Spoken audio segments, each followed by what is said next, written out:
10월 13일 월요일. 무료로 칭찬해 드려요. 미국 일리노이주에 사는 9살 이선 와고가 매일 아침 자신의 집 앞에 무료로 칭찬해 드려요라고 쓰인 팻말을 펴놓고 사람들이 지나가기를 기다립니다. 사람들이 궁금해하며 다가오면 이선은 먼저 그들이 하루를 어떻게 보내는지 물어보고 그 다음 그들과 관련한 칭찬을 해준다고 합니다. 이선이 이러한 활동을 하게 된 계기는 최근 읽은 소설의 등장인물들이 집 앞을 지나가는 사람들을 욕하며 나쁘게 대하는 것을 보고 나라면 다르게 할 것 같은데? 라고 생각했기 때문입니다. 이웃들은 점점 이선의 활동에 주목하기 시작했고 방문객이 늘어 지금까지 약 60명에게 칭찬을 해주었습니다. 누군가에게 건네는 작은 칭찬과 격려는 단순한 말이 아니라 하나님의 사랑을 전하는 씨앗이 될 수 있습니다. 우리의 일상 속에서 따뜻한 말 한마디, 작은 친절 하나가 이웃의 마음을 밝히고 주님의 사랑을 드러내는 통로가 됩니다. 그러므로 오늘도 우리에게 주어진 자리에서 칭찬과 격려의 언어로 하나님 나라를 넓혀가는 삶을 살아야 하겠습니다. 오늘의 말씀. 선한 말은 꿀송이 같아서 마음에 달고 뼈에 양약이 되느니라. 오늘의 만나. 작은 친절과 따뜻한 말 한마디가 누군가에게는 하루를 밝히는 큰 선물이 될 수 있습니다.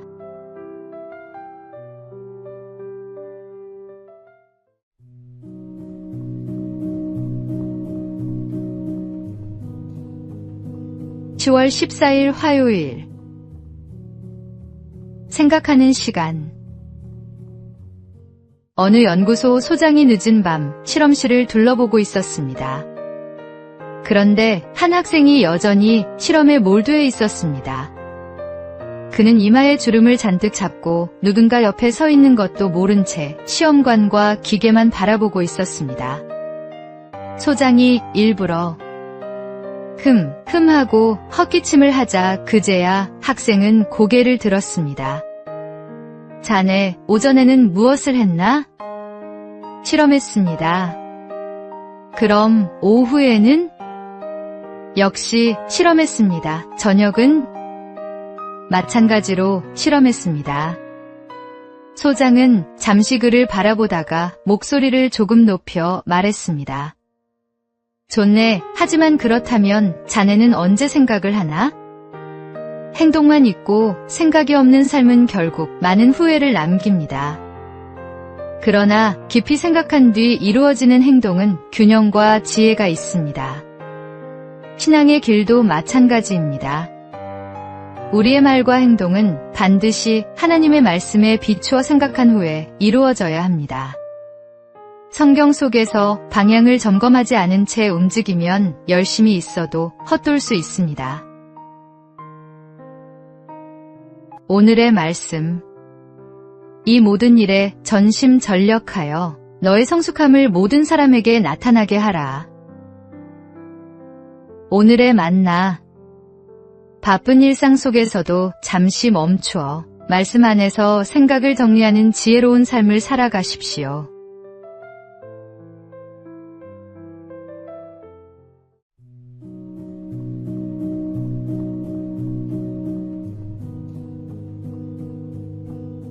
(10월 15일) 수요일. 정적을 치료한 명의. 조선시대 효종수종 때의 명의이자 우의정을 지낸 허목과 당대의 대학자 송시열은 서로 다른 당파에 속해 원수처럼 지내던 정적이었습니다. 그러나 어느 날 송시열이 중병에 걸리게 되었습니다. 그는 이렇게 말했습니다. 정적이지만 내 병을 고칠 이는 허목밖에 없다. 사람을 보내자 허목은 미소를 지으며 처방을 써주었습니다. 그런데 약재에는 극약이 섞여 있었습니다. 주위 사람들은 허목이 원수를 죽이려는 것 아니냐 하며 수군거렸습니다. 그러나 송시열은 흔들림 없이 말했습니다. 허목이 내게 해를 끼치게 할 리 없다. 그대로 하라. 결국 송시열은 병이 나았고 두 사람은 서로의 넓은 도량에 감탄하며 존중을 회복했습니다. 신앙생활 속에서도 우리는 성향과 생각의 차이로 쉽게 갈라지고 반목할 때가 있습니다. 그러나 그리스도 안에서 우리는 이미 한 몸입니다. 정적이었던 허목과 송시열이 서로를 신뢰하고 존중했던 것처럼 우리도 신념과 감정을 넘어 어려움에 처한 형제를 도와야 합니다. 교회는 갈라질 수 없습니다. 하나님 안에서 우리는 한 지체요, 한 가족입니다. 오늘의 말씀. 형제를 사랑하여 서로 우애하고 존경하기를 서로 먼저 하며. 오늘의 만나. 차이를 인정하면서도 사랑으로 하나 되는 것이 성숙한 신앙 공동체의 모습입니다.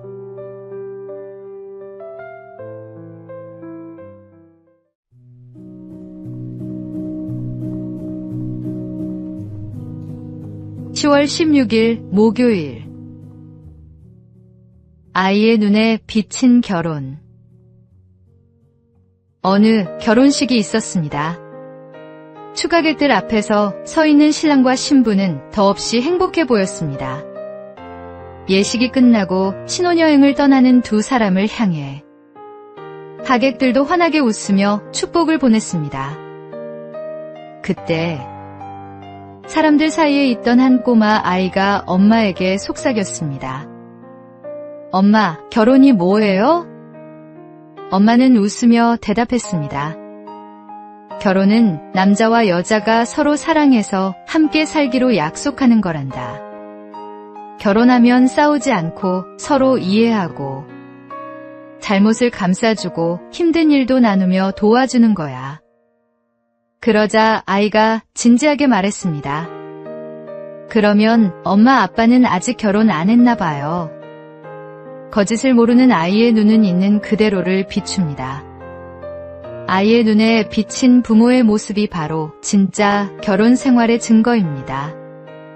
사랑과 이해, 용서와 섬김이 없는 결혼은 이름뿐인 결혼일 수 있습니다. 아이들의 눈에도 부끄럽지 않은 가정. 주님 앞에 진실한 부부의 삶을 살아가는 것이 참된 결혼입니다. 오늘의 말씀.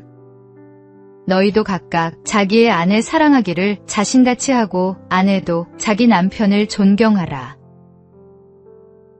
오늘의 만나. 자녀들이 보고 배울 수 있는 진정한 사랑의 모델이 되는 가정을 세워가시기 바랍니다.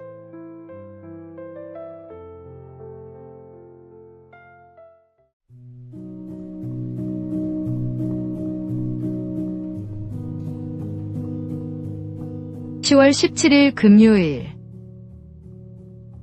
습관의 힘. 사람은 습관의 존재라고 합니다. 우리의 행동 대부분은 몸에 밴 습관에서 비롯되기 때문입니다. 문제는 좋은 습관보다 나쁜 습관에 훨씬 쉽게 물든다는 것입니다. 그 습관은 타고난 좋은 성품마저도 무너뜨릴 수 있습니다. 독일의 한 작가 에리히 캐스트너가 그의 친구와 장거리 기차 여행을 할 때의 일화입니다. 피곤에 지친 친구가 의자에 기대어 곤히 잠들었는데 갑자기 벌떡 일어나더니 외쳤습니다. 큰일 날 뻔했네. 하마터면 수면제를 먹는 걸 잊을 뻔했어. 그리고는 황급히 약을 삼키고 다시 잠들었다고 합니다. 습관은 이처럼 우리의 삶을 무의식적으로 지배합니다. 손찌검하는 습관, 거친 언어를 사용하는 습관, 남을 쉽게 판단하는 습관은 자신뿐 아니라 주변까지도 상처 입힙니다. 반대로 선한 습관은 우리의 삶을 세우고 다른 이들에게 생명을 불어넣습니다. 혹시 지금 당신의 삶에도 고쳐야 할 습관이 있습니까? 그렇다면 오늘이 바로 변화의 날입니다. 사도 바울의 고백처럼 내가 무엇에든지 얽매이지 아니하리라는 결단으로 나쁜 습관에서 벗어나 주님 안에서 자유롭고 경건한 습관을 세워가야 하겠습니다. 오늘의 말씀. 모든 것이 내게 가하나 다 유익한 것이 아니요. 모든 것이 내게 가하나 내가 무엇에든지 얽매이지 아니하리라. 오늘의 만나. 나쁜 습관을 선한 습관으로 바꾸려는 결단 뒤에 하나님의 놀라운 복이 기다리고 있습니다.